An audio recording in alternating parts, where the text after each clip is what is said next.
Okay, we are live. All right. Okay, welcome everybody. Good evening.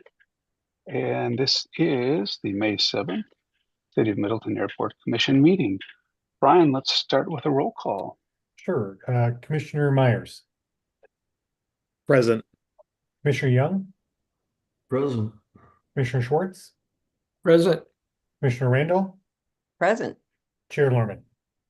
Present. All right. Absent Commissioner Wubin and of course former Commissioner Nye is no longer on the commission.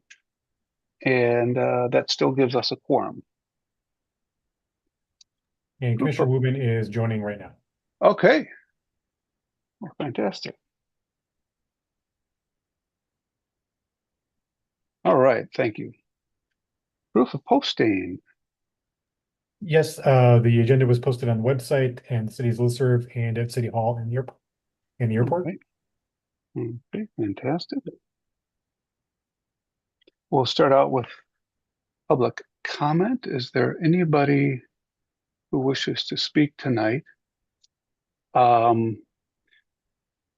we do have the Capital Flight agenda on there, and Matt Holfeld is here, and Matt can address the body at that time for questions, concerns, or anything like that. So do we have any public comment concerning other things? I'm looking for some hands. Or just take yourself off mute, speak.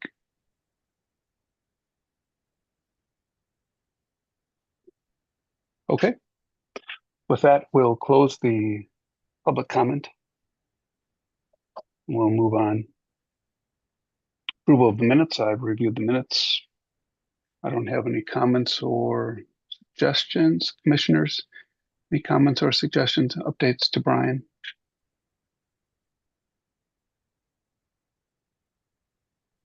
Alrighty. We'll accept the minutes as submitted. Let's see, chair report. I'll start out by saying we have a vacancy on the airport commission, so I would encourage anybody who's qualified and interested to please apply. You do not need to be a resident of Middleton. Can go out to the city website under the city municipal code section 2.18 are the requirements to be on the airport commission. So commissioners, I would encourage you to reach out to anybody you know and get them involved.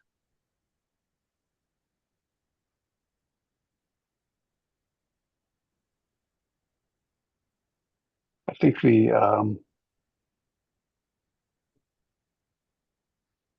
other thing I wanted to bring up was after reviewing the ordinance, it reminded me that we should probably have a meeting at the airport this year sooner than later.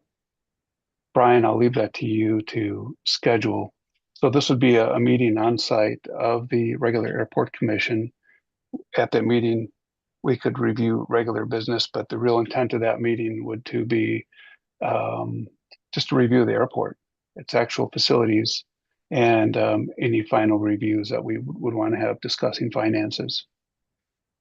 So it would be in person, it wouldn't be via Zoom, and we'll just have Brian work with everybody to schedule it. And I would say we could even be flexible on this. If 5 o'clock is too much of a push for people, you want to do 5:30, 6 o'clock, just something like that. As long as we, I think, just kind of keep it consistent and with plenty of advance notice. Commissioners, any thoughts on that you'd like to pass on to Brian? Questions, concerns? Charles. Hi, yeah, thanks, Dave. So I'm really glad that we're going to be doing this. I think it's something that we should be engaged with as an airport commission. I'd actually like us to have more in-person meetings when possible. So this seemed like a time to mention that. And it's not really germane beyond that. So Sure. Well, yeah, no, to that, I think to this body, I'm flexible and in terms of meeting times and places. Rich? Yeah, let us know as far in advance, maybe a couple numbers, because our conference room is often booked, and we don't want to have to kick anyone out of it if possible. Off, Often the VMC club will meet the same evening that we meet regularly. Um, they don't start until 7, so that may not be a factor. Okay. Yeah, so even if we had the meeting on a different night, that's fine. I think it's just about having just very good advance notice and having our agenda clearly outlined so there's no surprises. And again, just reach out to Brian, reach out to me if you have any concerns about that. And let's see, Charles. oh yeah, sorry, just one other logistical thing. Um, I'd like us to schedule it at a time when we are sure there will be sufficient daylight, just because the airport has both a terminal and other facilities. And if we're going through all of them, we're going to need to be able to see them in a lot of detail, which is not always the case after dark, even with supplementary lighting. Yeah, let's try to do it before we get too close to the fall time of year. Then we'll have daylight and give Rich some heads up. Because I suppose if the VMC club had to, I don't know, meet somewhere else, they'll just have to. I'm sure we can work with that. All righty. Okay. That's all I had from my perspective. Brian, do you have any updates for this body? Not really. The only thing is, we're still working with the BOA on the timing of funding for the taxiway A rehabilitation project. So as soon as I get more definitive information from the BOA, I'll let the commission know. Okay, great. Now I know Jack has to leave at 5:30.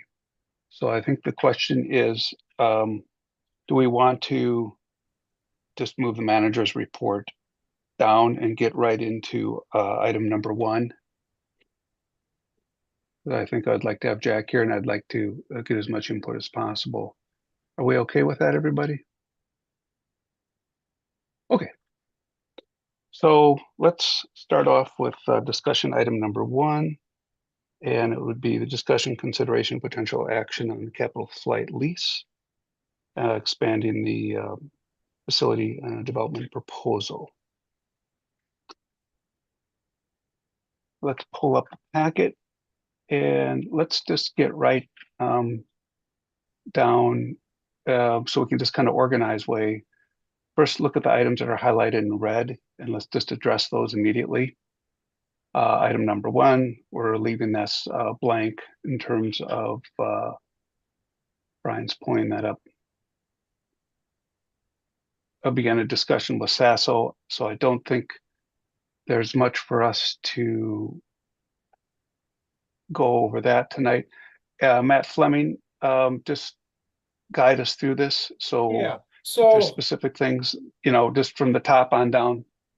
right, yeah, a little overview. So, a lot of what you still see in different red lines and crossouts are still more representative of kind of where our negotiations with Capital Flight's attorney and me have left off. There, I think most of the changes that may not be redlined here are probably not representative of significant policy choices that you need to think about, although For instance, we're still, figuring out and establishing a rental rate and things like that. So I think as we go through this, I think the commission wants to be mindful of, the agreement as a whole, how it's going to work, the way it works with the FBO, having an FBO and SASO agreement, which is an idea I think you've already thought about a bit. Now, that said, certainly where you still have some red lines and changes are some areas where there's still a little bit of discussion going on between the parties. For me, I think one of the bigger issues that needs to be discussed actually comes in play. I'm just trying to find exactly where it is in the lease, but it has to do, it's on begins on page 13 of the lease.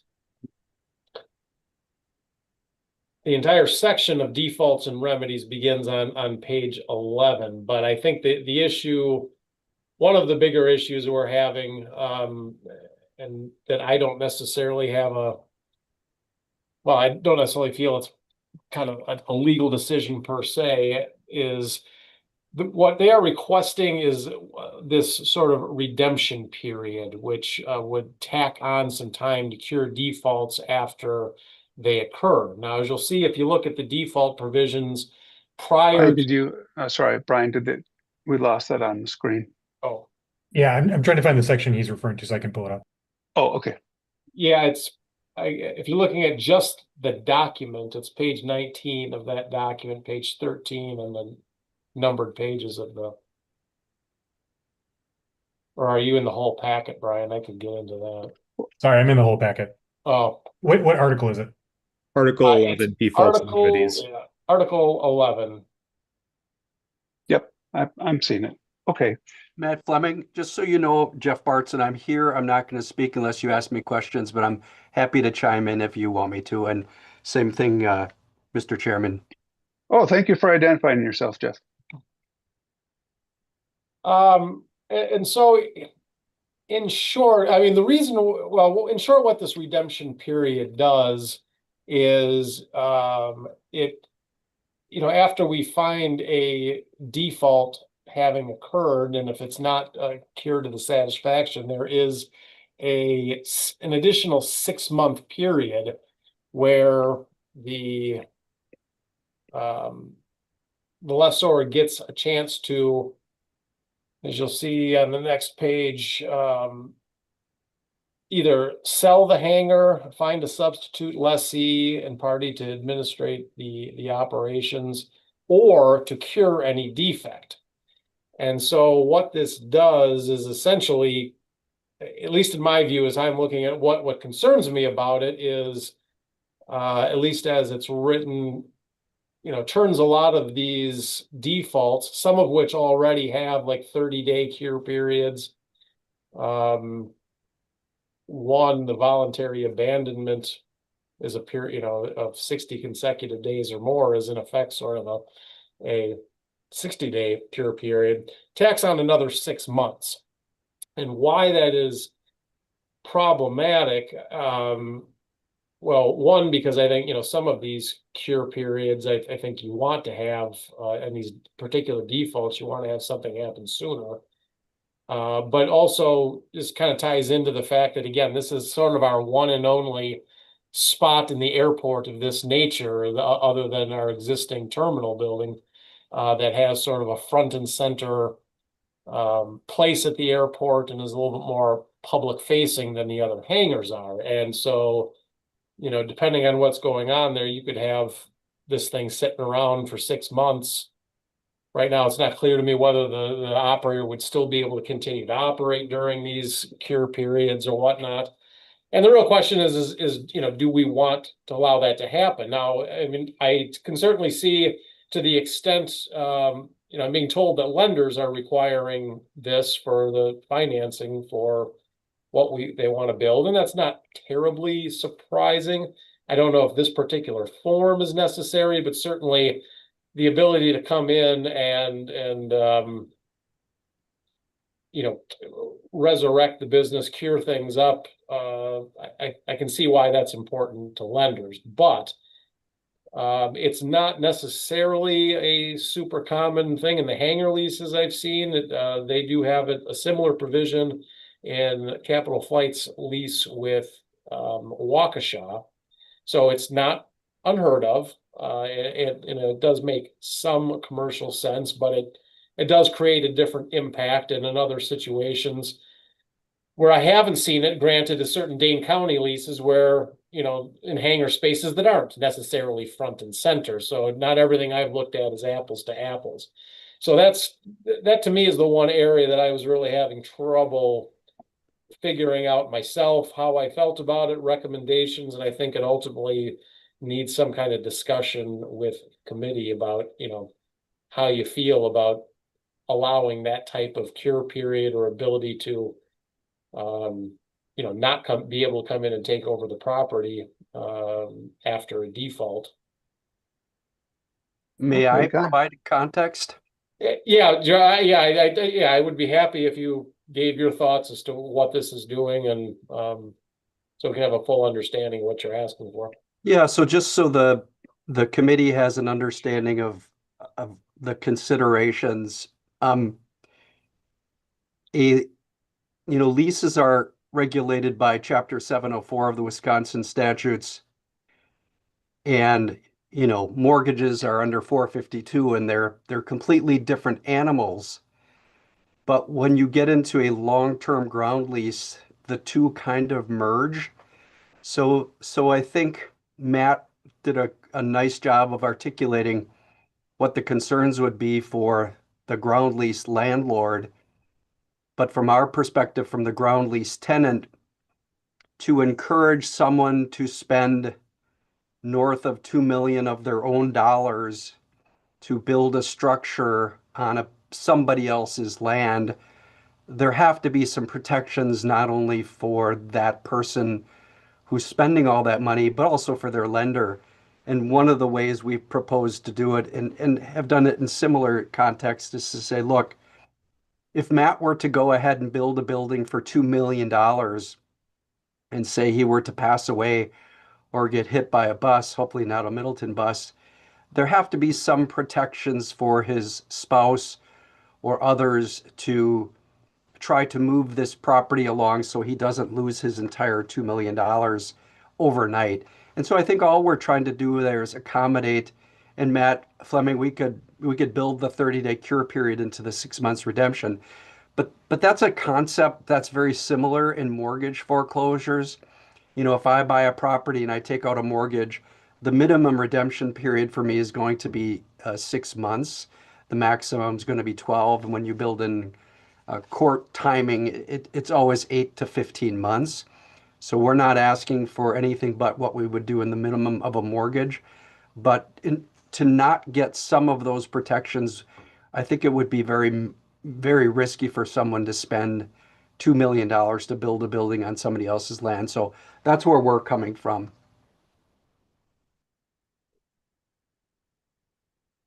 And so in theory, I'm sorry, Ryan, you have your hand up. Yeah, I guess my question was, is there an industry standard? We look, Go ahead, Jeff. Sorry. yeah, we've looked at Dane County, we've looked at local regional airports, we've looked at, I've done work in Cincinnati, I've done work, of course, in Waukesha, and I don't know that there's an industry standard, but in general, long-term ground leases, there are cure periods. In fact, in the statutes in 704, it says for ground leases longer than a certain period of time, there's a built-in foreclosure procedure for those types of leases in recognition that the tenant has stuck a lot of money into somebody else's land and it shouldn't just be taken away very quickly, that there should be a process. But I'm not aware of like a gold standard in this area. Yeah, I mean, and I would echo that. I've seen retail leases, of course, fairly substantial structures that don't have this feature. and and then some of the airport leases, yeah, I think the airport leases are kind of all over the place just because every airport is a little bit different and the spaces certainly are different. But I would certainly agree that there are other similar contexts that Jeff explained earlier where, concept does translate. It's certainly not an entirely crazy request for the reasons that he said. It's just, I don't know that there is a per se industry standard that we can rely upon in ground leases like this. Looks like, David, you have your hand up. Sure. And you're, go ahead. Listening to the two sides, the lessor and the lessee's positions on this, is there room for compromise in terms of some other time period that would be more than 60 days but less than 6 months? I think from Matt Hofeld's perspective, sure. Yeah, well, I think too, it perhaps may be as much an issue of length as maybe certain defaults, and as Jeff indicated, maybe some of the defaults that already have built-in time periods, we can reduce that.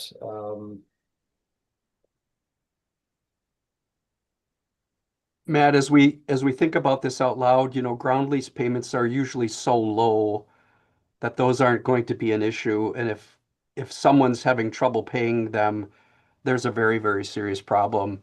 I think we're more worried about other defaults that could negatively impact the airport, and we could also maybe work on some strategies to minimize the failure of a SASO or a service business in that location. Maybe the tenant simply gets aside so you can get a new tenant in there while they shop for somebody new. I don't know.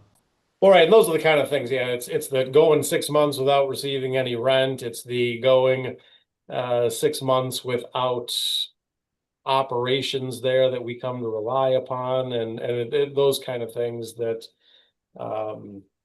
that would concern me the most. And so, yeah, I mean, I guess if there's ways we can kind of carve those out, that might be a way around that where we're not making as stark a choice as maybe we are under the existing language. Ryan? Yeah, I guess I just had a follow-up question, and the comment was made several times about quote building on other people's land or other person's land. When is that? Could this be considered differently since it's city land and not an individual person or entity's land? Is there room for negotiation there in terms of satisfying concerns about risk?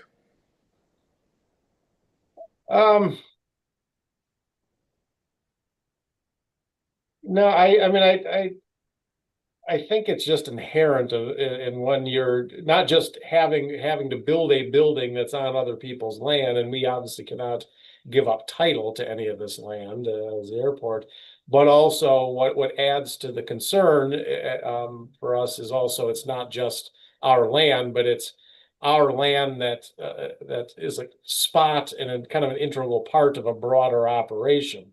And so, yeah, I mean, if this was just a piece of land we owned out on the very outskirts of town that is not connected to any other uses, these concerns get a lot lower. I mean, yeah, we don't want to be without rent and things like that, but where you have a sort of special spot in the airport place, that's what creates greater concerns for the city. But anytime you're retaining more and more control over the land portion, that puts the owner of a building who can't just pick up and move the building very easy at a little bit more of a disadvantage. So I think it's just a tension that's just inherent in having the situation we have.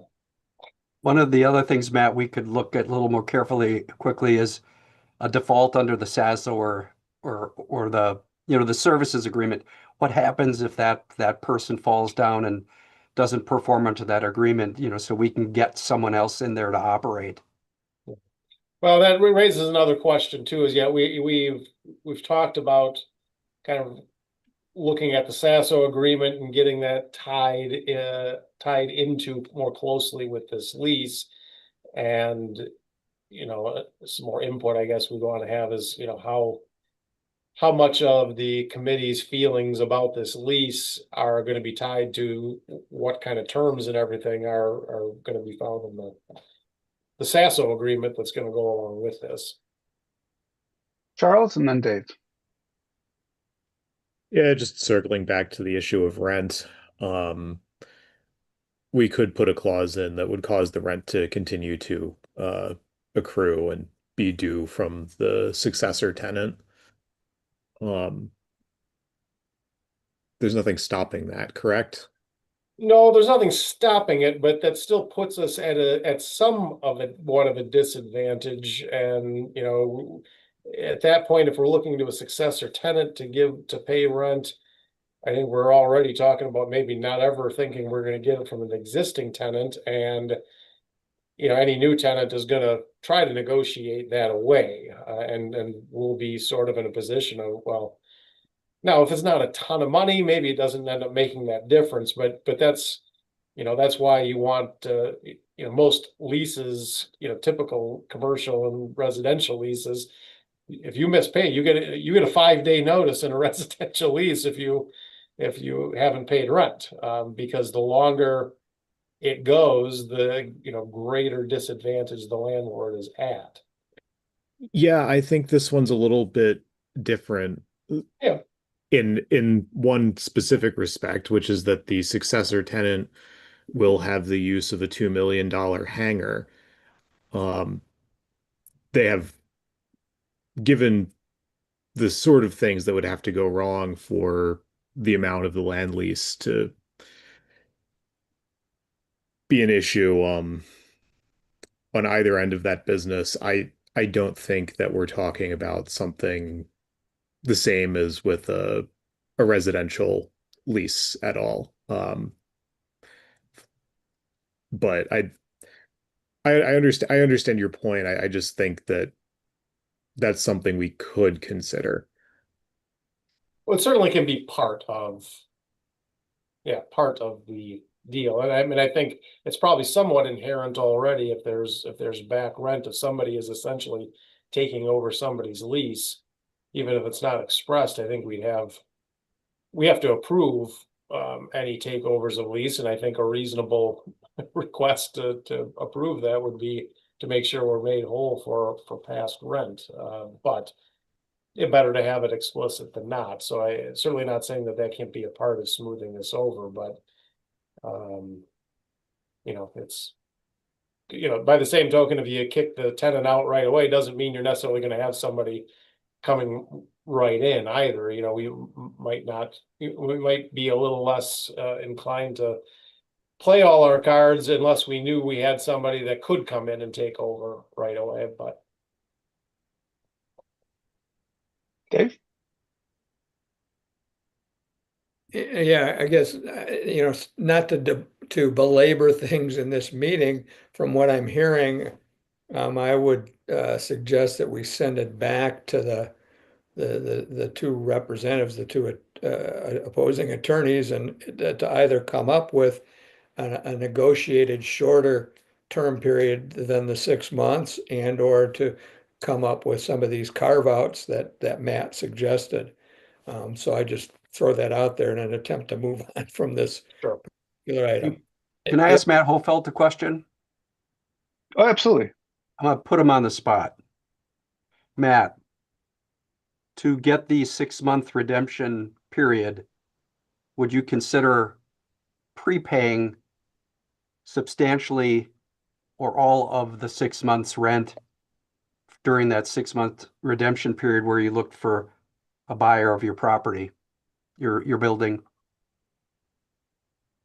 Since, ground lease payments just they're not typically all that large.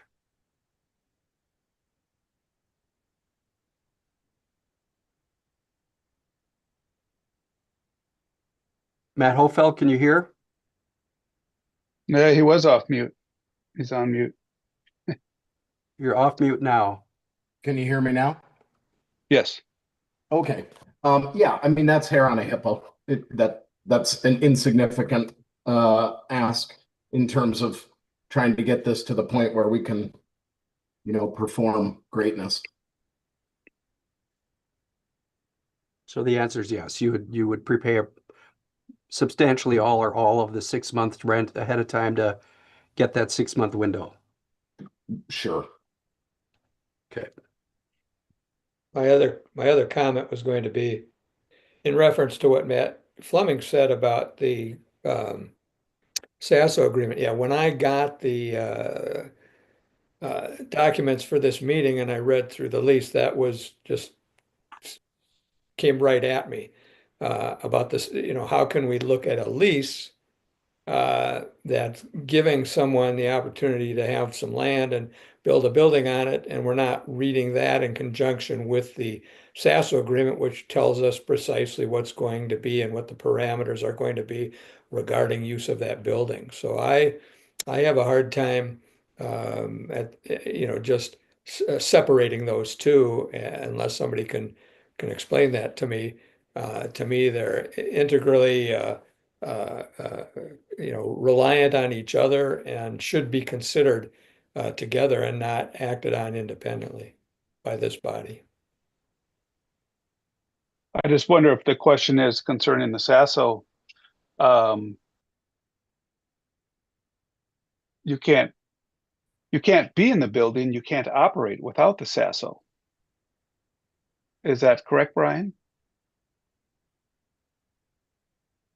Yeah, I mean, the way that we've talked about this before is for this type of land lease to occur, an entity has to have either a Sasso or an FBO agreement with the city in order to, use this option.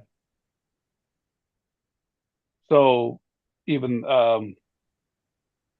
I guess it's chicken and egg, but without a Sasso agreement, Capital Flight essentially can't operate out of the building that they built and paid for.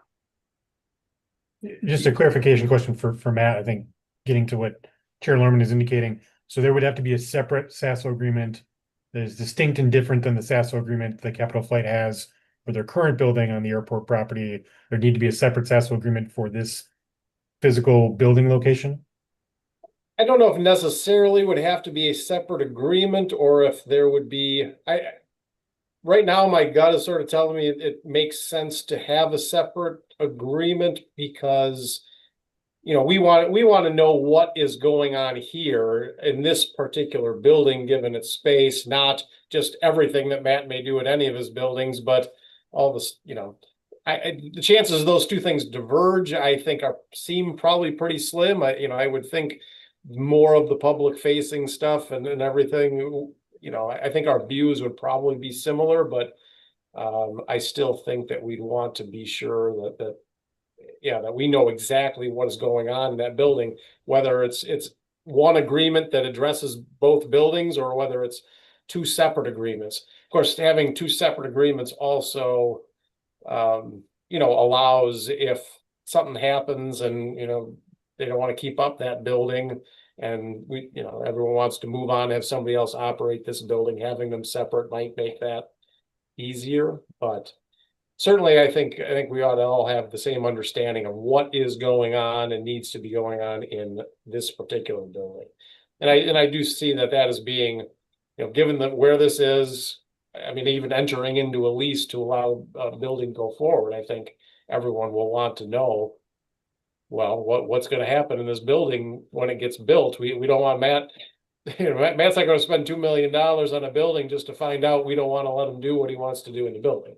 Matt, correct me if I'm wrong, but we didn't lean heavily into the Sasso agreement because we were pretty comfortable with the one you had proposed and the one that Capital Flight had used in the past, and so we would. Structure wise, I think so. Yeah. Yeah. Although I don't know if this committee has reviewed that previous agreement to see what, is that same agreement and those things the same as things we want here, and so maybe that's what we have. You guys look and see what it is you really want to be proposing for this spot. I certainly don't have strong feelings myself about what ought to be going on in this building. Yeah, I would add, Matt and Jeff, we did review Capital Flight Sasso not too long ago. It was actually renewed. So I think we have a reasonable template to work from. And Charles, go ahead. Oh, yeah, I was just going to say that I think to David's point about and the discussion of needing a SASO or FBO agreement to enter into this sort of uh, use for this part of the airport. We did receive a question from the mayor asking about an RFP process for this via email shortly before this meeting. And I think the discussion among the commission was that given the extremely limited applicant pool, um, and even potential applicants for it, um, we were considering this as part of the SASO. So that's my understanding of why the commission didn't opt for an RFP on this, but Yeah, so I'd like to feel free to correct me if I'm wrong, anyone. Yeah, I want to just put a couple stage into this. We can talk about that, but what I first want to address is so we could have a SASO agreement to go along with this building, but we don't have to have a lease agreement and a SASO be one document, right? So that could address one issue. Capital Flight has a SASO right now. I guess the question is, as a business entity, does it matter whether they have 1, 2, 3, or 5 buildings at the airport as long as they have a SASO? Right? No, you raise a good point that I should, as I review. Because they have multiple buildings right now. Right. As I review this language, it does suggest to me that I got to go back and make sure that, I mean, the real intention is not just that the building occupant has a SASO, but that those SASO services are being, given at this building and just as I'm looking at one of these paragraphs, as I sit here, I don't recall whether that language is specific enough. Because I mean, I think that is the real key here, not just, I mean, Matt has a SASO. Well, we don't want to put forth all his services under the SASO under a different building if we have expectations that certain of them are going here. And so just saying you have to have a SASO isn't enough for this lease. I think certain services have to, so there has to be some tying, although I still think they ought to be probably separate documents. And I guess what I want to remind everybody of and point out is that in the master plan, this specific plot of land does have, let's just call it pre-existing conditions on its use. So that has to be reflected in this lease, with or without a SASO. So it doesn't matter whether it's Capital Flight or Capital Flight moves on and someone else takes ownership of the building, they will have to agree to the city's terms that are in our master plan for the use of this land. So I guess my point being, no matter what, it's going to have to be in the lease of this property. Right. And currently we're kind of proposing on incorporating reference to the SASO or FBO as meeting that. Because, right now, the language in the master plan is pretty broad. It gives the airport commission city pretty broad discretion to determine what's going to go there. But, in section 3.8, it basically says, this is sort of expansion area for a terminal or other similar uses that provide for community-wide use of the airport. That can mean a lot of things. Well, and maybe the problem is now we're getting into wordsmithing. It's really not or. It is both. Yeah, I mean, this clearly isn't going to be strictly, literally part of the terminal, and so what we need to do is determine whether, this lease and this space is going to serve that other similar sort of role at the airport. Whatever that, again, that leaves a lot open to policy interpretation and policy setting for this body and the council, but it does at least identify this spot as something very different than any other just normal hangar space. Correct. Car.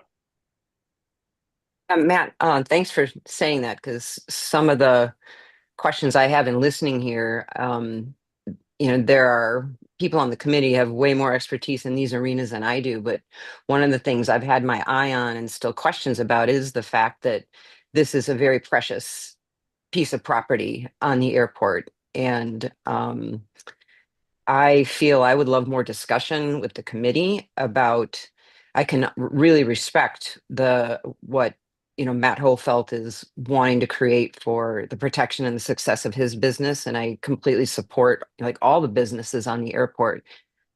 But at least for me, I recognize as an airport commissioner, I've got to keep my eye on the bigger picture. And is this the best decision for the city to have a non-city owned building? Does it match the master plan? I mean, I still feel like I personally need some more discussion on that. And I know that time and money and resources have gone into really looking at the details here. But I recognize it's not a lot of income that comes from this piece, but it is also the most valuable piece of property. So I don't know how that fits in while they're working on what they need to, legally, how we can have more of a discussion of, is it even, and I don't have an opinion necessarily one way or another. That's why I rely on the commission. Is it even something that we should consider having a tenant that owns a building to that extent versus having it be something else, or the city owning it? Or, I mean, I don't know. I just feel like I need more discussion. So I figured now's the time for me to voice that. Yeah, well, I'll just add some history to this. One, to Charles' comment regarding the RFP process. So I think there are certain things that we as the commission are going to want to leave to the Common Council. So we want to be the advisory body. We want to look at the technical sides of this. We want to, make an advisory decision to the best of our capabilities. So one, an RFP. So there's some history. Capital Flight came to the city 5 years ago asking for this. There was no RFP. There was nothing at that time. So, we have to be very cautious. I don't think it's the Airport Commission's job to say, oh, okay, now we're going to change the rules on somebody who's already put a lot of time and effort into making a request to this body for some advice on whether to move ahead on this project. That might be best left with the Common Council. So I think we're kind of getting into some things that we may want to literally move to the council. I think we should really focus somewhat on the technical side of this. It's a hangar, where it's going to be, how it's going to be used, and kind of look at it within the real operational elements and aspect of the airport and say, is this something that we as a body support or don't support? And as far as the policy side, it goes from the city standpoint. Well, should this go out for RFP? Let the Common Council be aware of the history that this was brought up in 2018, and let the Common Council kind of work and sort through that. And very much to your point, Cara, the value of this property. Okay, it is the only space. It's the face of the city. Okay, well, that's on Capital Flight in their proposal. Okay, And that will be one of the things Capital Flight will have to sell, or lack thereof selling, to the Common Council. It'll be on Capital Flight to say, hey, this is a good thing for the city of Middleton. And these are all the reasons why. Yes, Capital Flight has to convince us too, but it's our job to be kind of the experts. We're the ones who should understand the airport and its intricacies, and also kind of look at some of those things. So we have to do a little bit of both, but I think we also have to be willing to say we don't have to carry all the burden on our shoulders. Jack. Thank you. Just a couple comments and then apologize. I got to depart the meeting. I think that, as far as the business and the SAS are concerned, that's what the business is going to do. Whether they do it in 1 or 6 locations, I think the previous comments on that are appropriate. I don't know that's for us to put different requirements on necessarily the SASO side of things. It's separate from the lease. If we do think the property is special and there are some certain requirements that either us or some other part of the governing structure of Milton think are important or should be involved, then it's got to be in the lease. And I don't know if I'm looking at it too simplistically, but it sounds like also we're a little bit all over the board on what we think those things are. But business is going to do what it's going to do, and it's defined in the SASO. The lease, we should define what our requirements are if there are anything, extraordinary beyond a typical hangar lease that we want to happen on that particular property and capture its value. That's just all I had to say on that one. I just wanted to just share one other thing before I skip ahead on point 2. I know I'm not going to be here to vote or participate in the conversation, but I fully support a recommendation to move forward, Rich, to the Common Council for more airplane company to manage the airport. That's all I wanted to share. Oh, thank you very much, Jack. Yeah. Excellent constructive comments. David, may I jump in real quick? Sure. Tara, is that okay? Or do you want something you want to follow on?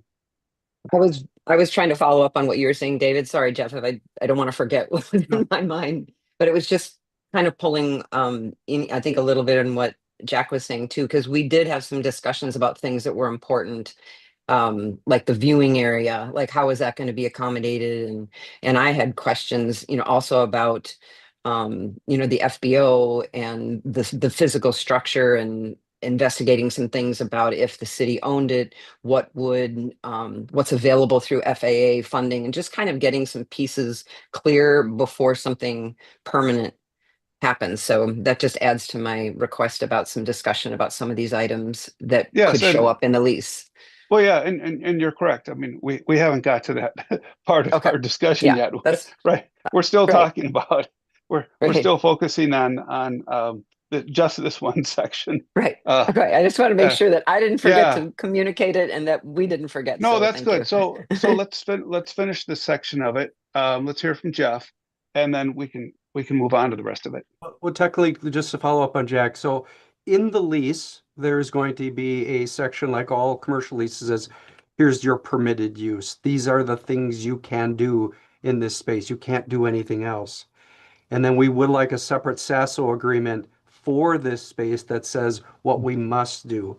Because I think this space will be used a little bit differently than Matt's other location, in that this space will also be open to the public for events and other things. And we would like that very well detailed in a separate SASO agreement for this location. Okay. I guess I would leave that to Matt Fleming and Brian Gatto to figure out how we do that. If we can do that. I mean, because you have Capital Flight that has a SASO, but Capital Flight that wants a separate SASO. So we don't have to sort that out tonight, but that question's going to have to be answered. Fair enough. Brian? Yeah, I see head nodding. Okay. Yeah, thanks, Jeff. Apologies, everyone. I need to step out. Yeah. Thank you. Thank you, Jack. We still have a quorum, Charles, and yep. Yes, we do. 1, 2, 3, 4. Okay, we're good. Okay, commissioners. Getting back to circle back originally to Matt Fleming's big question. Push this back to Matt and Jeff. Come up with compromise language. Yeah, I think we've heard enough people that basically what I'm getting is that the committee doesn't seem to object to the concept, but that there probably needs to be a little bit of narrowing on some of the issues that I raised, and I think Jeff and I can work together to do that. And then so from there, I guess, yeah, just interested in hearing any other concerns, issues by the committee about. Kara raised a good point about, the viewing area. Are there certain things that Yeah, so Matt, be expressly what addressed else? in here that really aren't maybe necessarily a SASO thing, but that the plan shall include at least something like that, at least some kind of outline of things like that if there are expectations. Sure. I just want to make sure, I want us to talk about that specifically, but I also want to make sure, just looking at this document, are there any more red boxes and red lines that we just, need to review and get clarified, and then we can dive into that. And then Dave Schwartz. Go ahead, Dave. But I just want to make sure we just kind of get this business end of it cleared up. There aren't any that, at least I think, that I'm really looking for guidance from the committee on. Most of it I feel that either we're pretty close on agreeing on, or that I feel pretty strongly that we have to insist upon. So okay. Yeah, that was the only one that I just kind of wanted to get some kind of input and feel from the committee on, and I think I've got good. Yeah, because I just want to make sure we have that, because I just don't want us to lose focus on just getting this document cleaned up, the technical side of it, because you're here and Jeff is here and Matt's here, and so there's some really specifics we just need to get ironed out on that. David Schwartz. Yeah, thanks. I just want to go back to what Matt was asking for, other comments and other things that something I did not see in the lease. I don't know if it would be in the SASO agreement or if there's a separate ordinance with the city to deal with it, and that is signage. On the renderings, given where this building is placed, and on the renderings of the building, all of a sudden I think this becomes Capital Flight Airport, because the signage on the renderings seems to supersede and kind of take over the entry to this airport. And I just again, I don't know what's right or not right, but I want to throw that out there. I think whatever signage is to be allowed, if it's as is in the rendering, so be it, if that's what people agree. But I think it's a significant enough issue that it should be addressed one way or another in the SASO or the lease agreement in some fashion or another. The other issue that I wanted to raise and address is ramp space. Again, there's nothing that tells me what's going to happen. Again, in the rendering, there's nothing that shows me what's going to happen with ramp space. It appears to me that this hangar is going to open up into what is currently common use ramp space. There were planes parked right up against the fence today. There were people doing run-ups there. There was a large, commercial flight that came in that was parked in space that is appears to be directly adjacent to or in front of what the ramp space would be. And again, I'm not being critical at all of Capital Flight, but again, looking at how their other hangars are used, they regularly have multiple planes outside of the hangar. And so that was going to be taking up if they were to do that with this new hangar, that would be taking up a significant amount of common space that is regularly used. And so I just want to address that. I don't know if the airport commission and the city is willing to essentially give up that ramp space to the benefit of Capital Flight, because that is going to be the entrance and exit of their hangar space, and whether or not that is another component of valuation. If we're, it's not part of the lease that, but all of a sudden we are giving up ramp space. So I wanted to bring that issue up. And then the third issue I want to bring up, I don't know, maybe Matt Fleming or Dave or Charles has an answer for me on this one, and that is, how is the rent determined?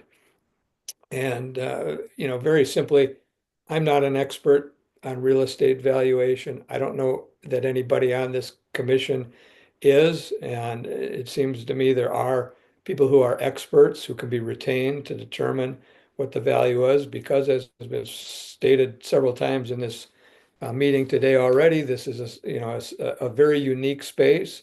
It's a very significant commercial space, and I'd just like some objective sense of what the valuation should be. So those are my 3 comments. Thank you. Cara, I just had a small technical thing. and then Charles. Some places in here, hangar is spelt Hanger. So on Oh, your yeah, that's gotta specifics, get- there's that's gotta something be very fixed. specific. Yeah, Okay, that's got to be thanks. fixed because they're not used for holding up clothing. Right. Charles. Yeah, there are a lot of different ways you can determine value for property. The thing that I try to keep in mind is that the sorts of property valuations that I am most familiar with are not airport ones. But it would seem to me that an independent analysis from a third party for what the ground rent is worth might be something worth considering on this specific parcel.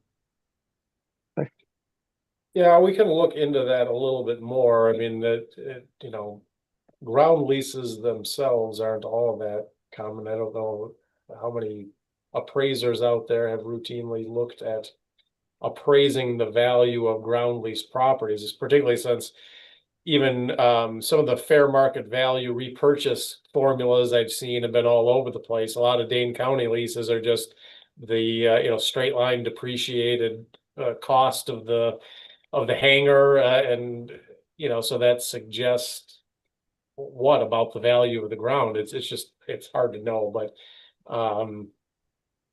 I mean, it was a good point. We are kind of going on gut compared to some other things that I'm aware of. The figure that I think we have in there does not seem outrageous to me, but I would certainly myself love to see some more expert opinion on supporting that figure. Okay. But I'm not, it's not immediately apparent to me where we're going to get that information, but we'll certainly keep poking around. All right. Well, then let's agree on as a body that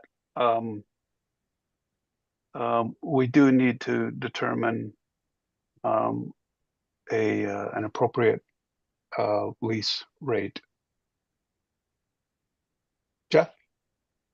Just to real quickly, to David's point, section 7 of the lease says that we have to propose a sign and it has to be approved. The ramp, I think, is a really good point, and it should be addressed in here.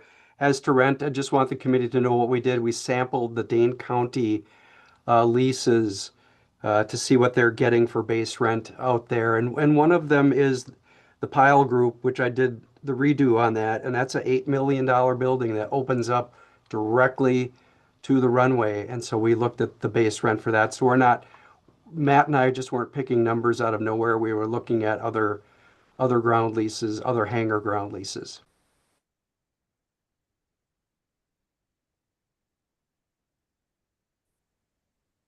Okay, thank you. So,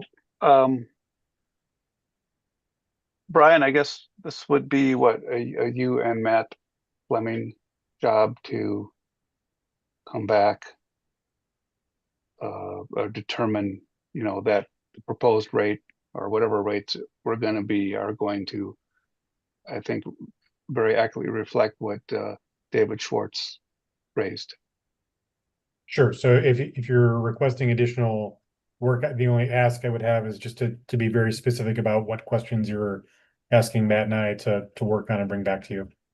Okay, well, yeah, I'm not too concerned about the signage. The city, I have no doubt the Common Council is going to weigh in on that heavily. And it's all going to have to fall in line with city ordinance and whatnot. Well, I would say, I mean, I'll take another look at the signage, but I think some of the issues that they've expressed about the signage kind of go beyond. I mean, we're looking at the signage not strictly from a regulatory standpoint, which is, in our sign code, it's basically a function of either facade size or frontage size. I can't remember, but Okay, gotcha. but here the concerns are expressed are more kind of the character of the airport, and Okay, well, so then So that's we- something this body can actually can provide guidance on quite quickly. I mean, right, and I'm thinking there's probably a few different ways we can do it process wise, but I do think it's important for me to go back and look and make sure that the process for reviewing that one is not just like, an ordinance regulatory type of thing, that we have is kind of more of a property owner interest in approving the signage. And I think I'll have to talk with Jeff about, where in the process does that happen? Do they feel more comfortable sort of, getting to a point where we have something approved along with a lease that becomes an exhibit, or is this more a description of the process and the scope of our discretion that goes in the lease? And then after we have the signed lease, we have a process where we're reviewing what the actual building is. Kind of okay, so then, I mean, does this body right now want to provide some guidance to Jeff and to Matt and simply state, as David Schwartz put it, whatever the sign is, it should not interfere with the character or a message of the city of Middleton. So then, we could spend 4 hours saying it has to be 4x8 or 8x10 or 6x5 or 4x3, with font size not to exceed a certain, how do you want to go about that? But I think I understand exactly what David is saying. Jeff? Did you have a comment on that, or we'll just figure it out? My hand was up from the last time. I'll take it. Okay, all right. Okay, so I think we understand the sentiment there. Kara? Yeah, you were asking for input on that, on the signage piece. Yep. Weren't you? Yep. Okay. Yeah, I kind of support what David Schwartz was saying. Like, the impression as you're driving down Airport Road, and it might even mean something that we look at the signage anyway already for Middleton Municipal Airport, Maury Field, and have it so that you're clear that's the airport you're arriving at, and that here are the businesses, Maury Airplane Company, Capital Flight, that are also here. But really that people are clear that they're being welcomed to the city of Middleton's airport. So whatever visual imagery that creates some size and details, and also, way showing. So it's clear that people come to the city airport if they're trying to go to that they go into the correct building. Sure. So Okay. there's appropriate way showing, All right. Then that will be a condition of moving ahead with this project, is that we will have to review some final signage. The other, and we've already agreed that we're going to review and come up with some direction on an appropriate lease rate for the property. And then I guess then the other concern is the aircraft movement area out on the taxi area. I guess it's handled a couple different ways, very much like Maury Inc. If Maury Inc. is leasing additional space in front of their building, that space is reserved for their aircraft. I guess the question then is, Capital Flight would then be expected to be leasing additional space out in front of their hangar door to accommodate for their aircraft that would sit there. Otherwise, if they don't lease that space, then they, in theory, couldn't just use that as a holding space for airplanes. And this is probably a technical question, but I believe that that's how it operates now at the airport, more or less. And that's the way they operate at Dane County. They have one lease rate for the pad for the building and another lease rate for the undeveloped concrete ramp. Okay. So, commissioners, that's how we would deal with it. You know, and then have Matt comment here on that.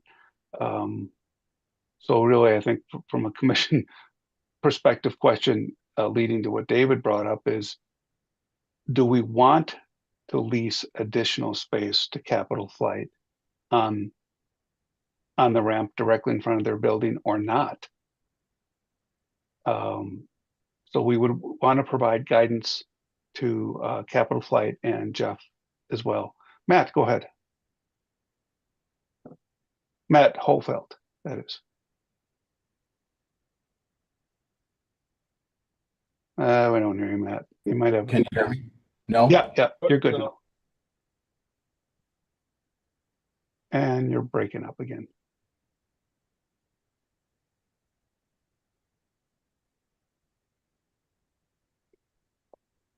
Not hearing you, Matt. Not hearing you. Maybe he doesn't hear us. Matt, if your audio comes back in, just jump back in. I'll just send him. I'll let him know we can't hear him.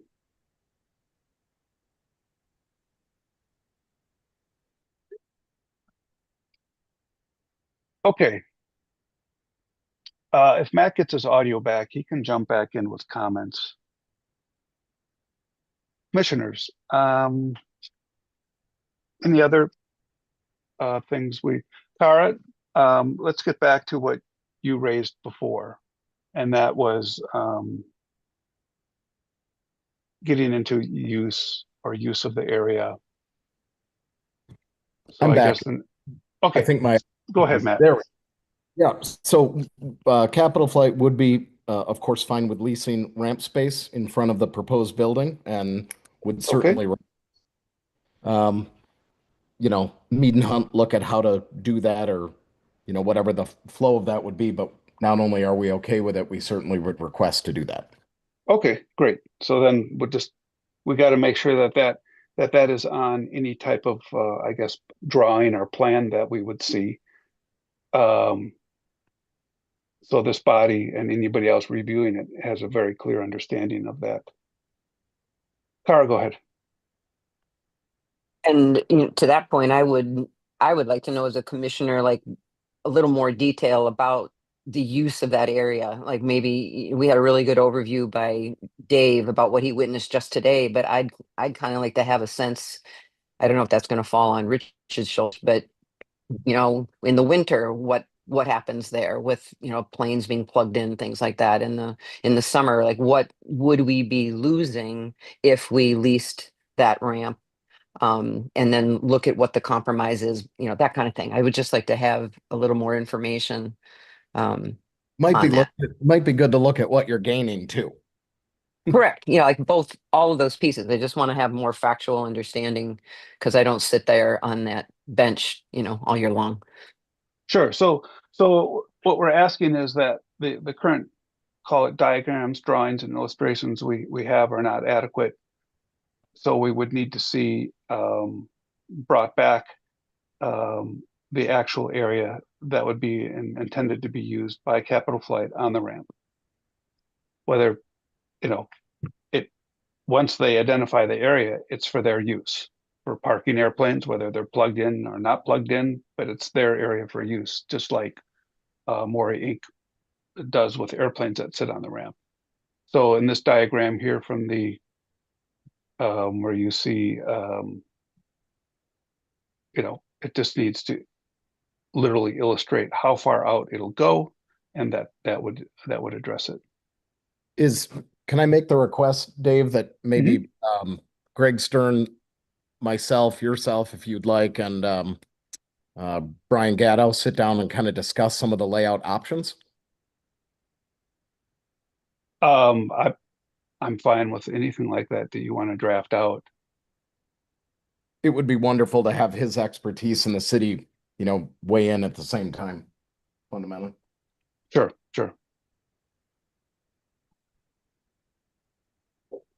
Okay, the next area of concern is the park, right, Cara? Because you wanted to know about a viewing area. So that's in the packet there. It's the purple area. And we did ask at the previous meeting, will this area interfere or not interfere with aircraft movement, especially the north-south runway? So it's a technical yes/no answer.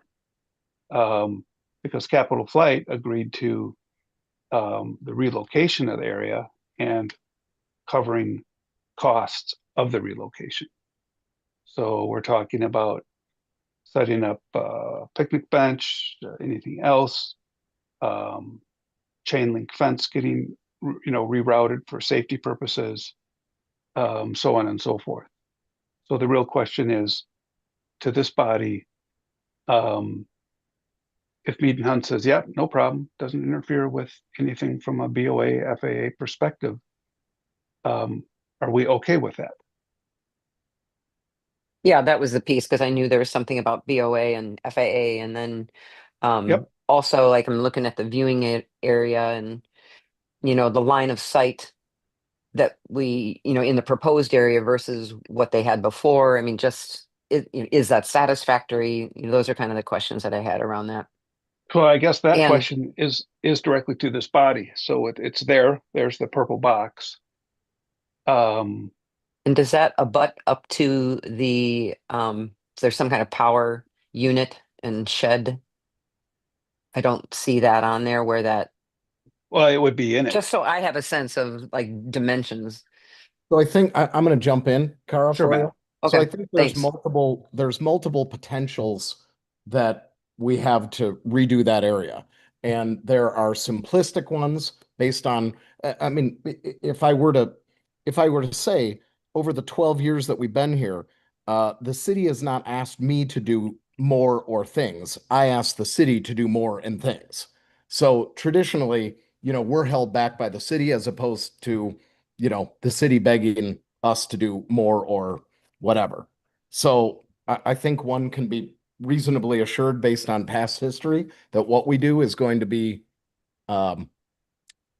nice and well thought out and function well.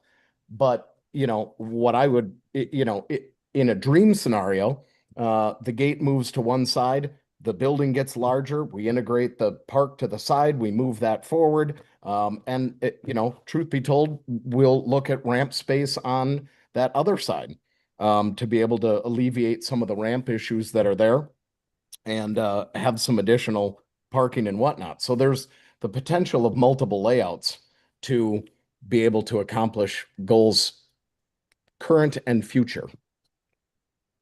But one can be assured that the park will be great, the potential ramp expansion could be great, and the building will certainly follow suit. David. Yeah, Matt Hofelt and everybody else, I'm sure you would consider this, but I just was pulling up ForeFlight and I just want to make sure whatever consideration is given to where we're moving that the park area, that we look at where the landing area and planes going in and out of 01 turf is not impacted at all. Correct. Of course not. We wouldn't want to see that runway get any shorter, would we? No. I think well, I mean, you know, Right. Yeah, that's shortening, getting it any shorter is not part of the plan by us or the FAA. And again, we would just go right back to the master plan. So, can the airport expand the ramp to the east? The master plan may or may not even allow for that because we have drainage study, and we have other issues. So I think we're probably confined to our current space because the master plan didn't go beyond the current paved ramp. I mean, we can just ask Greg Stern that question. Because we for were us highly to say that again, Matt. I'm sorry. it's very easy for us to do that and lay out some of these potentials, but a lot of these things haven't been asked because no one's asked to do them yet.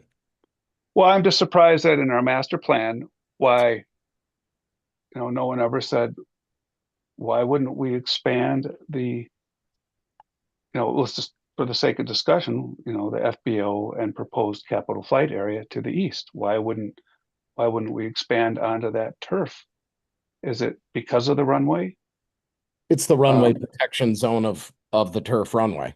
You have only so far that you can go. Our building is about as close, and you've only got, another, however many feet. But the protection zone, of course, changed with the shortening. Okay, gotcha. So that, that technical question has to be answered. So I guess let's provide Matt and Jeff some guidance if the question really to this body is and to be fair, we've already spent significant resources on preliminary engineering renderings and now attorneys, and we're still fundamentally having a conversation on whether this body feels that capital flight and the business that we do and want to do is worthy of this piece of land. So, before we go dumping thousands and thousands of dollars more in, I think it might be nice to get some support or not. Right, Matt, I agree. And so what I'm asking this body right here, right now, is looking at what's in front of you. Do you support or not support the proposed park area? I don't know if we have to have a motion on that or if we want just direction to Matt Holfeld. Carl. Well, my hand was up because actually it was in response back to Matt. Brian, do we need to make motions on this, or do we need to just provide direction as a body? I mean, unless you were going to make a motion I think the two motions that would be germane at some point, whether they're ready to be discussed tonight, I'm not sure based upon your discussion, but one would be to recommend something to city council, or the other would be to direct staff, meaning the city attorney and myself, to work on the three items that you already articulated. Anything additional in response to Mr. Hofeld's question about support would be commentary that the commission would provide tonight, right now, in response to his question. Okay. So, because it really seems like there's unanswered questions regarding the park, where it's going to be, and what I will say is that, when we do this project, it will be incorporated and it will be significantly elevated from what it is now.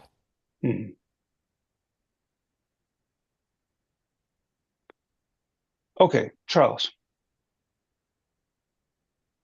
You're muted, or I'm not hearing anything. Yeah, sorry. I forgot to unmute my external microphone. I was just going to say that when the commission voted last year to start moving forward on this, we answered the question that you were seeking to have a vote on.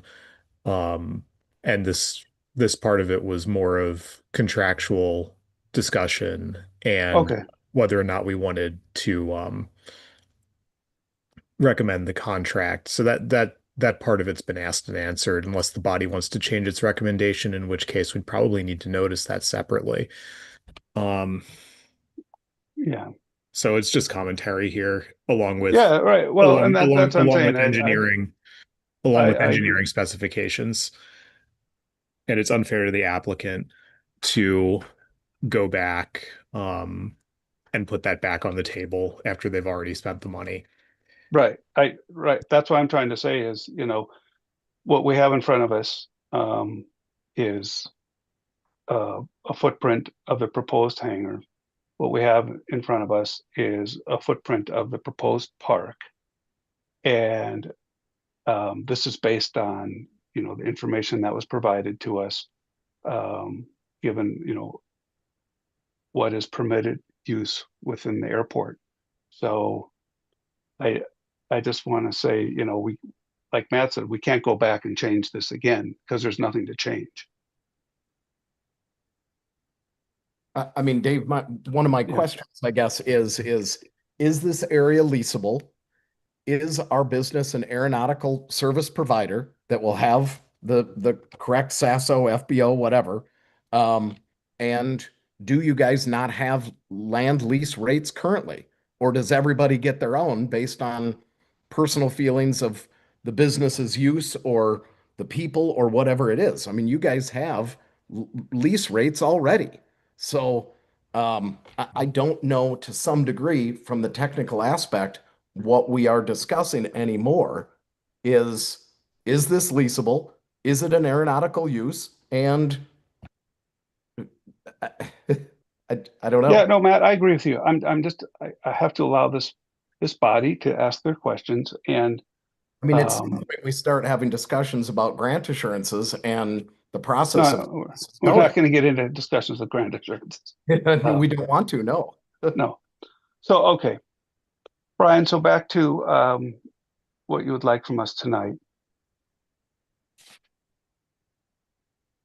So what I thought I heard the commission say previous was that there were 3 items that you wanted the city attorney and myself to continue to work with Mr. Hofeld and his attorney on, the process for signage review, establishment of the appropriate lease rate for the property, and how to address the impacts of aircraft movement adjacent to the terminal building, which could be addressed through lease of additional space in front of the proposed new building. So those would be the 3 items that we would continue to work on. Correct.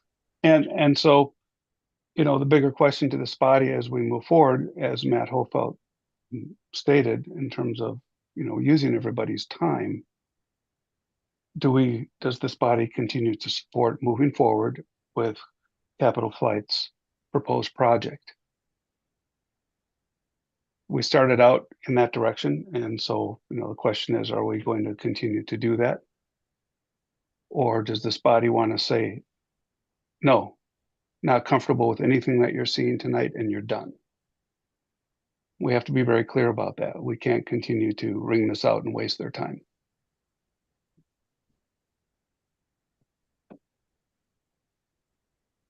Okay. So Brian, the motion will be as you stated, to continue to address the 3 areas of aircraft movement, lease rates, and some signage, bring some clarity back on that. We're still going to work with the footprint as proposed in the packet tonight. Does that sound about right? Okay. Second? Do we have a second on that? Nobody? Then a second. I'll second for the purposes of continuing. Yep. Okay. All those in favor, please say aye. Aye. Aye. Okay. Any opposed? All right. The ayes have it. For minutes purposes, was that 4 ayes, no nays? No nays.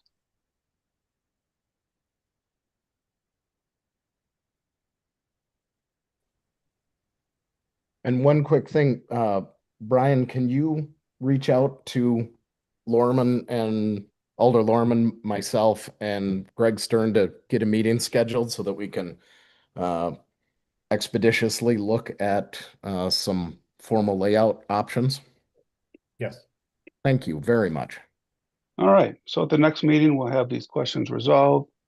Contract, details will be worked out, and we should have enough information at that time to, I think, get very close to a final recommendation. All right. Thank you, Matt. Thank you, Jeff. Let's go back Thank you. to, Hey, Dave, yes, forgive me for my, lack of experience with all this, but Sure. for me, I still have my questions about, I'm assuming moving forward means we're moving forward and exploring this, but I still want to know about the FAA and FBO, renovations. Like I still have these questions that I'm not sure if I haven't been clear about things I want to know before I can feel comfortable saying yes to something. And I know Matt Helfelt's going to go look at some other ideas for the viewing area, but maybe I'm missing something here, but I still feel like I need more answers and discussion on, just because I have my eye down the road before we go ahead and formalize anything. Well, yeah, I don't want to be cutting anybody off in a conversation or discussion regarding, anything on this agenda. And if you feel that your questions are unanswered, Mhm. I and I don't know if this body can give you those answers. I mean, just ask them and let's discuss them. But I think the question is, okay, we made a motion on giving the city and staff some direction on where we want to go right now. Right. But what is the root of your question? Are you? Well, it's almost a parallel thing that I don't know if you remember, and maybe I didn't articulate it clearly months ago, is I would love to have from the BOA, Evan Krieger come as an engineer and really inform whether it's you and Brian Gatto or whether it's the commission, just with the current FBO building. The other question I had was we were dealing with ownership and the land lease and the possibility of city owning the building. My concern is before Matt Holfeld goes in investing all this income, or expense into this, I just want to know down the road, if the city owned the building, what would be possible in FAA funding. I want to have some, because my eye is on just not in 5 years, 10 years, 15 years. Like I recognize decisions we make now affect 25 years, 30, 40 years. So those are the questions I wanted to have answered. And Evan Krieger said he'd be glad to come meet with you and talk about that, because I certainly wouldn't want Capital Flight to make an investment in this building and then find out later that it is now encroached on a possibility where we could have FAA funding support renovation of the current structure. And I just want to make sure I'm not stepping over that or missing it, or that I've missed something. And then, yes, a secondary thing is about, I know Matt Hofeld just said that he has assurances that, because I've seen his creativity in what he creates, but I would like to see something, or at least have some more understanding of the viewing area, because that is a very key piece to a lot of people. It's a free access to the city. So I'm not trying to jam things up or slow things down, but these are things that are important to me in the long-term usability of this particular special piece of property. And thinking of the current structure, which the FAA looks at a current structure having 40-year life. And what are we at, 20, 25 some years already in the current building that is now our FBO? Yeah, I understand. Okay, I'm listening to your concerns. But I think what we're doing is we're mixing a lot of things. There isn't FAA funding involved in the Capital Flight project. Correct. I mean, it is a separate piece, but before I wanted to move forward on Capital Flight, I wanted to know what about our existing building? The FAA isn't going to fund our existing building because our existing building is owned by a private entity. Right, but that was the question I asked, is MADC going to renew it? And we didn't know that at the time because those discussions were coming up. And so I felt like, I know Matt's been wanting to do this for a while, but in some ways for me, this feels like the cart before the horse until we really know what's okay. happening with our current FBO Yeah, but building. okay, but we have to be really, really careful. So that building isn't going to be that lease doesn't end until what, 2031 or 28. 2028. And Yeah, it's not that far off. 2028, and MEDC has the option for an additional 5-year extension. They haven't given an indication as to whether or not they want to exercise that, but they do have that option. And so what we can't hold Capital Flight over a barrel, for the next 5 years. So, our job as this advisory body is to, Capital Flight's come to us. We need to, we're the technical people. We're trying to look at this technically, give guidance and advice on it. And what we're really trying to do is then get to a point where do we see something as a body that we agree on or disagree on. Right. And we send that message to Capital Flight and ultimately to the Common Council. So, we are compelled to keep this moving forward. Right. And I totally respect and understand that. And so if there's something that is really unanswered from your perspective, okay, what is that one thing or two things or three things? I mean, they have to be pieces we can bite. So we can say, okay, right, let's give staff direction, get us this answer from Mead and Hunt. Let's give staff this direction. We need some attorneys to weigh in. Let's go back to Matt Holfeld. Hey, Matt, hypothetically, something you're showing us just isn't clear. Please make it more clear. So, we need to take it from that perspective. For us to start looking way down the road, what's going to happen with the terminal building after 2028, and things like that, it's just not fair. I mean, we have to, as a body, you can make a motion to this body. You're a member of it. You can say anything you want. Any member of this can say, Dave, I, as a member of this body, want to move ahead. And my motion is, do we do this tonight? Or you can say, as a member of this body, Dave, I'm sorry, I'm not comfortable with any of this. Okay, what do you want this body to do? You want us to put the brakes on? You want to say right here and now, we're done? Is that your motion? Because you just want time to not do something or time to do something different than what's in front of us? Then that's what we have to do. But we have to, we have to be, in all fairness to Capital Flight, they brought something before us. So we have to, really see it through to the end. Ask the technical questions, get the little things worked out, but keep it moving forward. Right. So here's the conflict I'm having. Sorry, I'm sorry, Brian. Commissioner, point of information. Don't let it go too far. Yeah, I just want to keep the body on track on the agenda. Okay. Thank you. We've got a motion.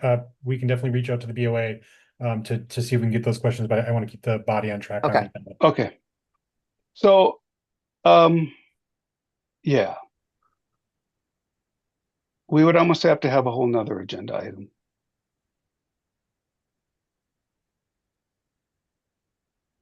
I just don't want to cut you off, but I want to answer your questions. Well, I would request it as another agenda item then, because it's that important to me. And I just want to say that part of the restrictions that we're dealing with now around development, around expanding the airport, Point of information.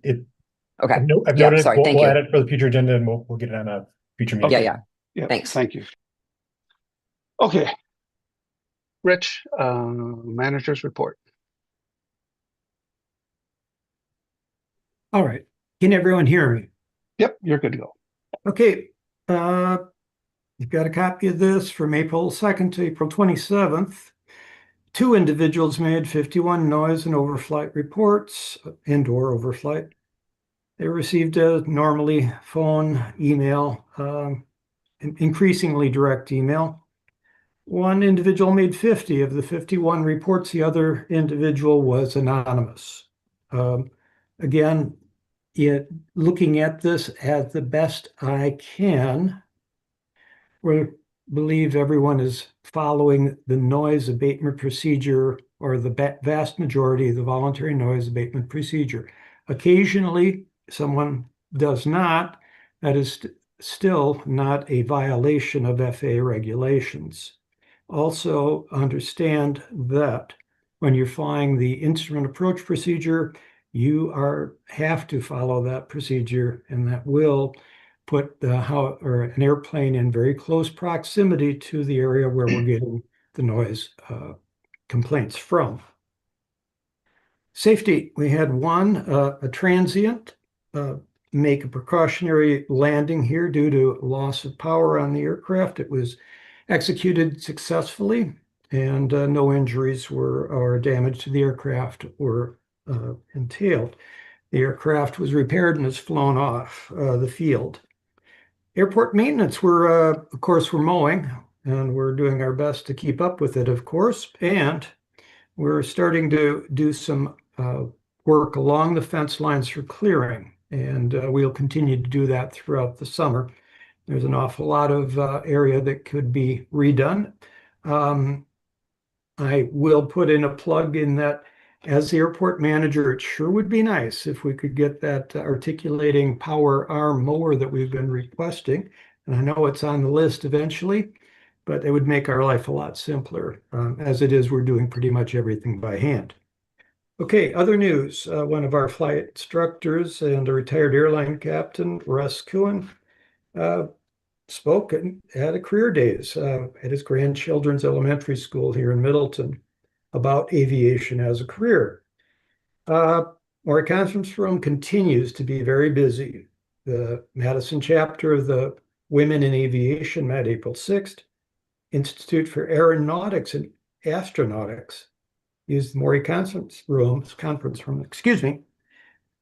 on one of its organizational meetings. That's through the UW-Madison. That was April 9th. They were here all day. The VMC Club later that evening. Chapter 93, Young Eagles Rally was hosted by Maury Airplane Company again, April 11th. About 40 some odd folks were there. David, you were there. Of course, April 16th and 3rd, well, I think they can't, 16th and 30th, the Madison Middle School District Partner Schools were given a tour of the airport and the maintenance facility and flight school. Approximately 50 children attended this Willow Brown Academy event. Girl Scout Troop 7509 met in the conference room April 19th. We are doing our best to reach out to the community and have them use our facility. Also, the Middleton Garden Club, aka the Wisconsin Floral Designers Guild, met April 26th.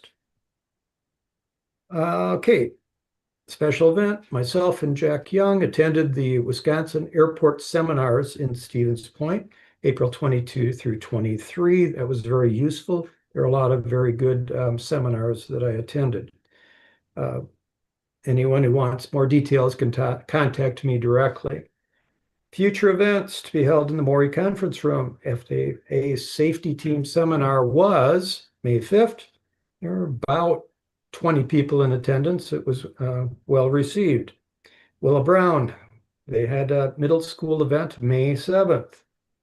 Young Eagles coming up May 9th. Not too far ahead. We'll be, I guess there's something like 44 kids signed up for that.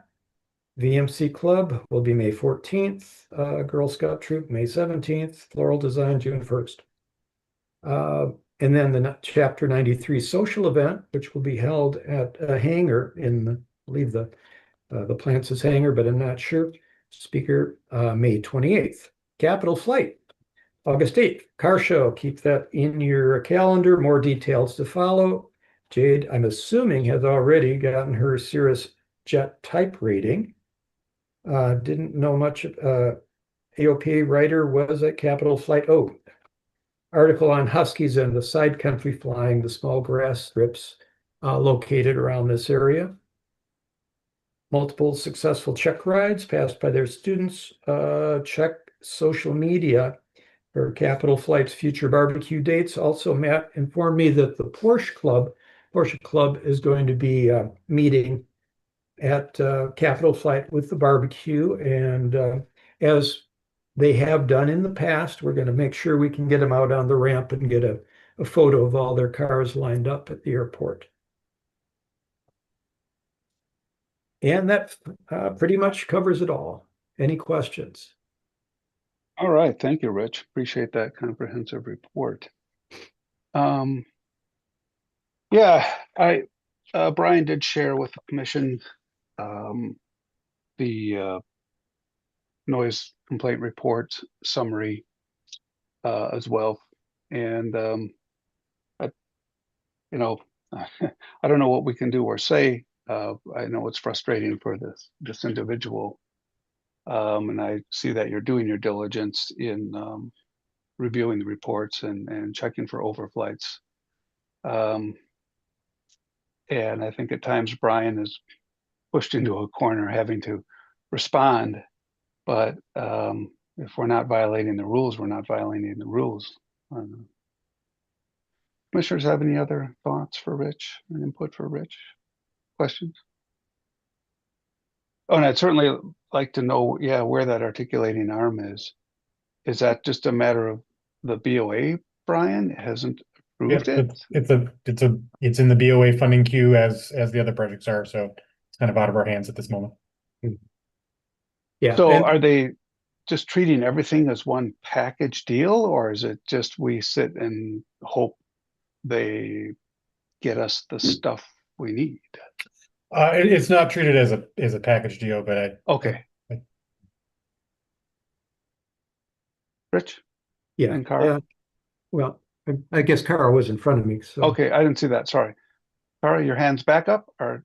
Yeah, back up. Okay. I just, and maybe Rich, you can just kind of clarify this, because it's my understanding. I've only been around the airport since, what was it, 2017, and I personally haven't noticed any significant difference in the amount of flights. I'm there a lot, in and out, and I mean, you're there all the time.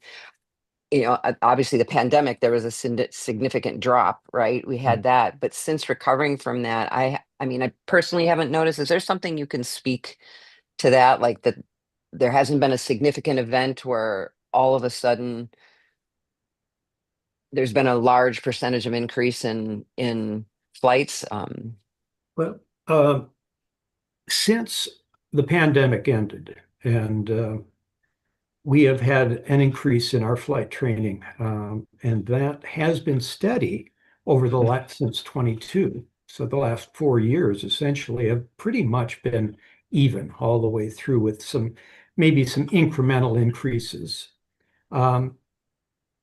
The issue in flying the pattern today, we were off runway 28. We're following the noise abatement procedure precisely. And there is proximity, but there are an awful lot of other homes along that route that were frankly impacting at a greater level. We're flying right over Pastor John's, Father John's place. We're flying right over another couple spots on Browner, lower as we climb out, as we have been for the last, since 1942, or since those houses were built. So, no, I'm not seeing any real major increase in what we're having since about 22, or through all of that. And the easiest way to track that is to simply look at our fuel sales. And they've not exactly been flat with the 100 octane, but they are only slightly or incrementally increasing. So. Yeah, thank you for that. I mean, that's been my experience, but I really kind of wanted you to share, kind of for the record, for any citizenry that may look at this later, just that they have an understanding more factually about just the regularity of flights at the airport. And I assume both with you and with Capital Flight. Well, it is also interesting to note we're getting more aircraft from Madison coming over from Wisconsin Aviation, because it's busy at Madison. They come over here. It's busy here. We go to Sauk Prairie. Sauk Prairie has a gyrocopter school. They go to Lone Rock and Baraboo. it's kind of like everyone's going somewhere else, but it's just the entirety of the package remains about the same. Let's put it that way. Yeah, thank you for that. Okay.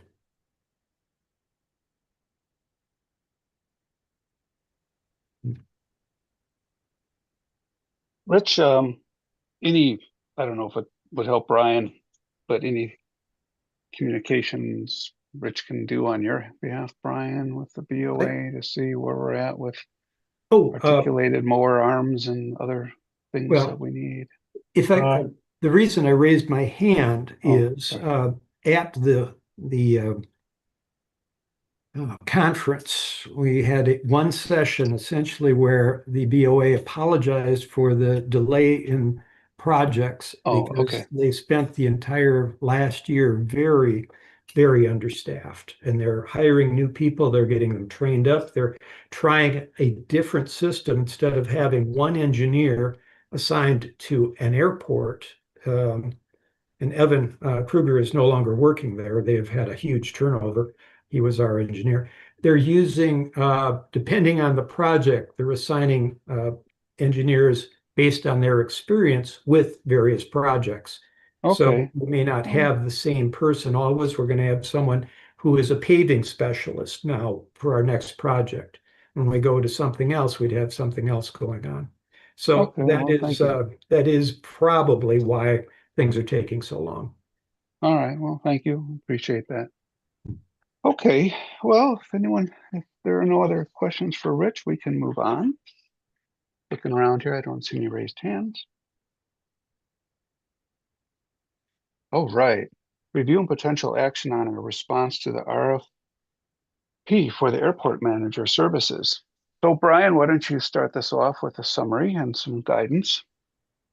Sure. So based upon your direction, the commission's direction, we put out a request for proposals for airport management services earlier this year. Had that open for a chunk of the spring, advertised it in a number of locations, both within the city, but outside with the newspaper and some airport specific areas. We received one application in response to the RFP from Maury Airplane Company. Those materials were included in your packet.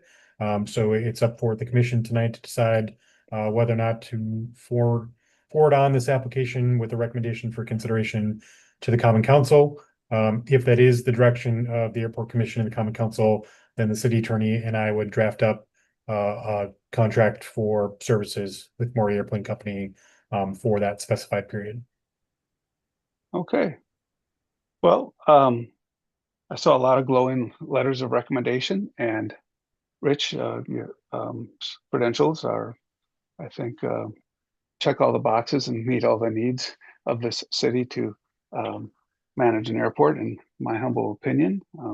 Commissioners, if you have any thoughts or responses to this, reflections? Nope. All righty. Well, then, Charles.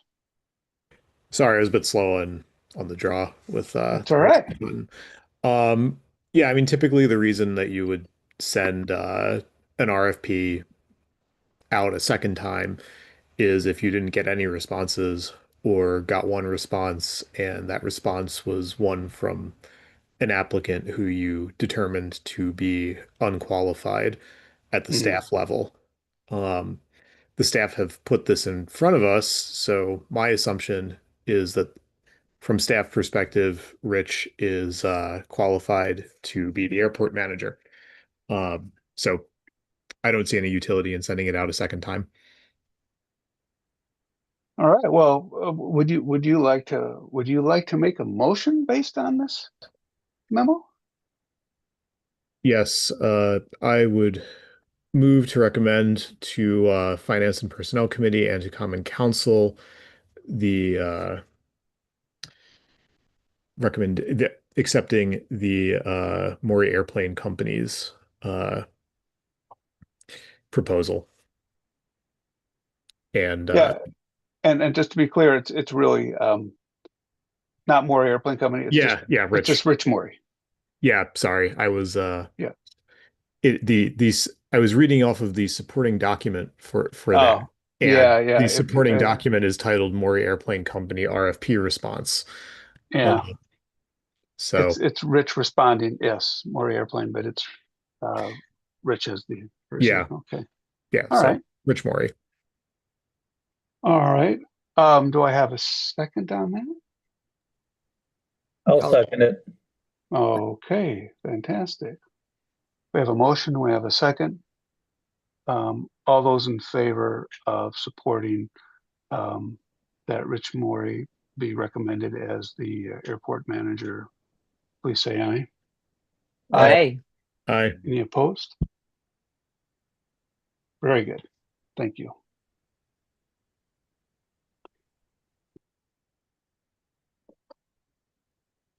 And this will work its way up to finance and personnel at our next common council meeting and up to the common council for a vote.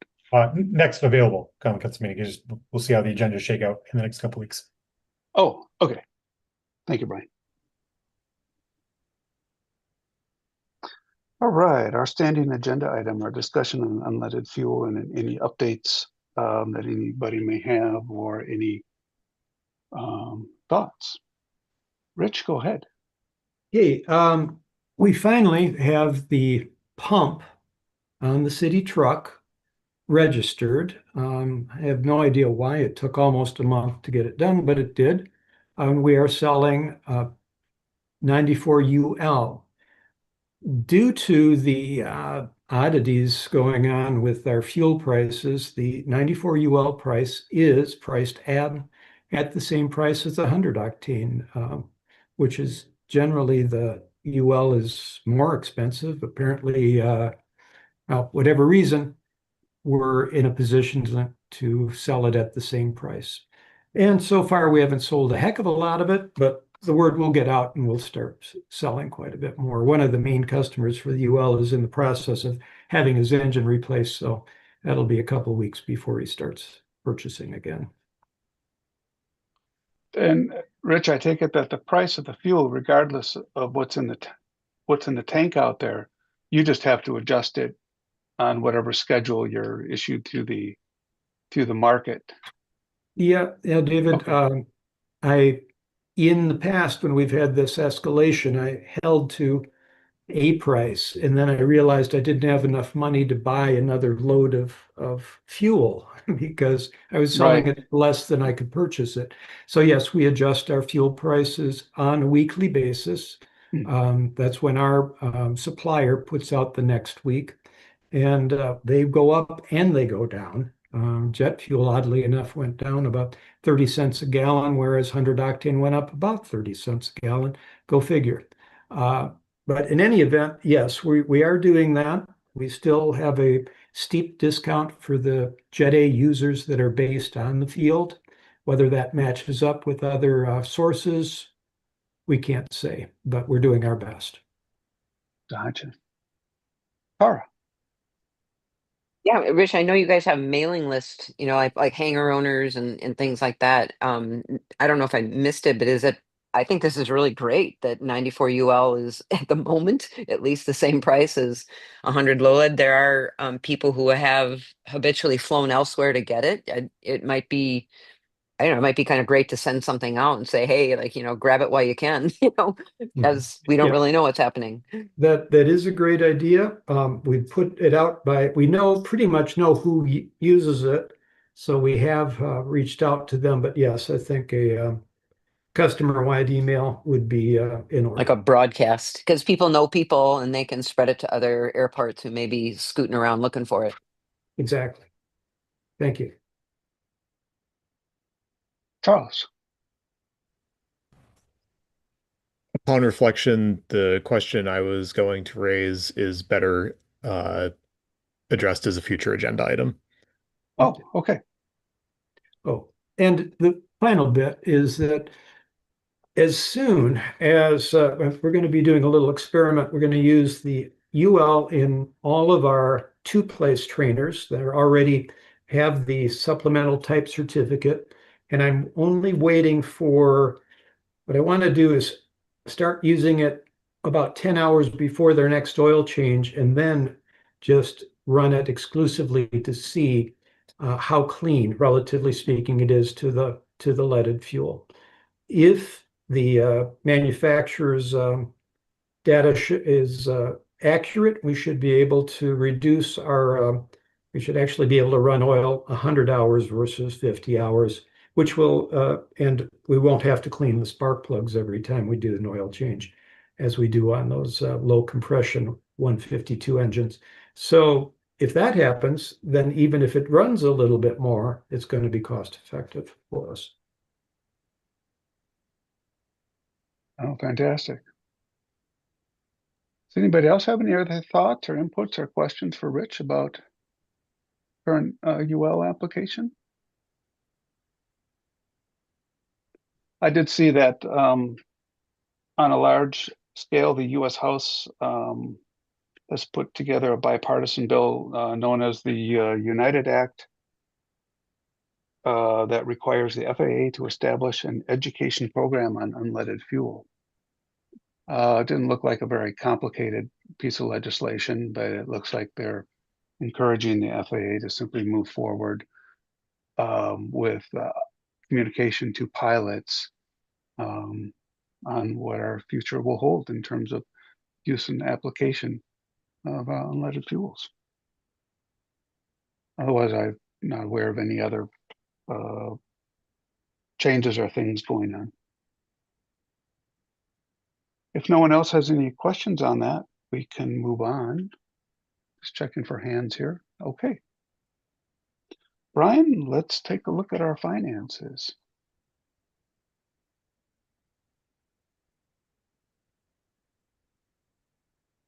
Okay. Brian, what do you have to impart? Oh, you're muted. Thank you. Sorry about that. In the packet materials, there was an issue with the transposing, so I think the hangar lease information got cut off on the version that's in the packet, so I'll swap it out with this corrected version, but you've got the hangar lease information from January. Again, looking at April, as I always mention, kind of our operating expenses and our revenues kind of come in little bits and pieces over the course of the year. So this is currently where we're at for April. Okay. And remind us, when are we done with our obligation for the RPZ? As of now, it's tracking towards middle of June, but we're still a legal conversation with the other party. Okay. And when you say legal conversation, how much of that can you bring us up to speed on or not? Well, City Attorney Fleming, I think you're still on the call. Yeah, there's a lot of different things going on this time. There is a little bit of a disagreement on when that timeline actually ran for the termination, but we're working through it. I think we're going to be able to come to a resolution and get it done. If not at that June-ish date that we've been looking at, something pretty close to that. Okay. And looking backwards with a crystal ball as opposed to forward, this got drawn out obviously because the FAA had to do what the FAA had to do. Say this happened sooner or quicker, would we still be dealing with, say, some issues to bring closure to this? So Through chair, this is not germane. it's not germane. Okay. All right. Thank you. So we'll pay the bill. Okay. Anybody have any other questions for Brian regarding the finances?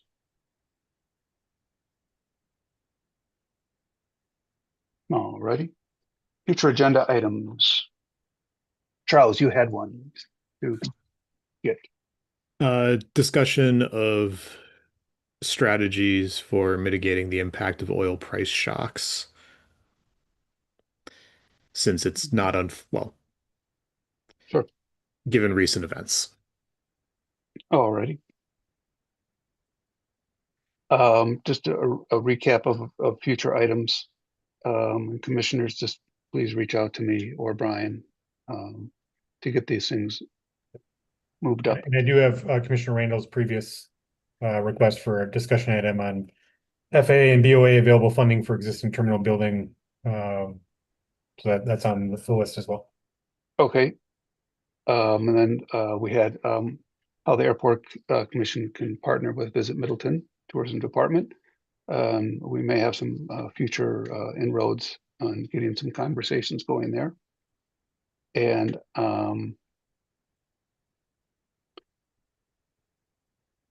I think I'm just looking at my other notes here.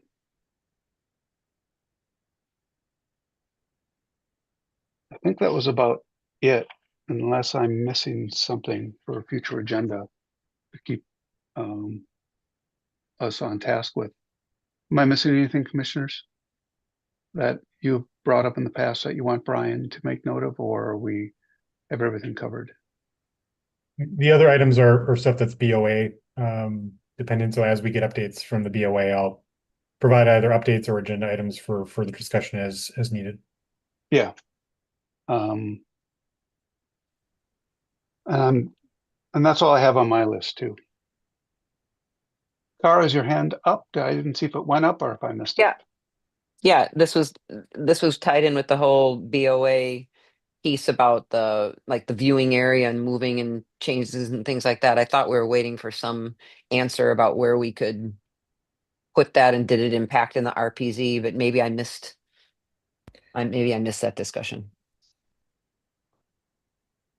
That was some of the concern about moving at least I remember from the past of moving the viewing area, the proposed viewing area, just Remain this. and the fence. So I thought that was on the BOA list of questions. This is discussion only, no action. Correct. You have a future Right. agenda item email. Right. I just Yep. want to make sure it was on Brian. Okay, fine. Yep, make sure that's on Brian's list. All right. Okay, commissioners. If anything ever comes up outside of this, just feel free to communicate directly to Brian or to myself to get it added to a future agenda. All right. Well, thank you for your time and your volunteerism, and it's greatly appreciated.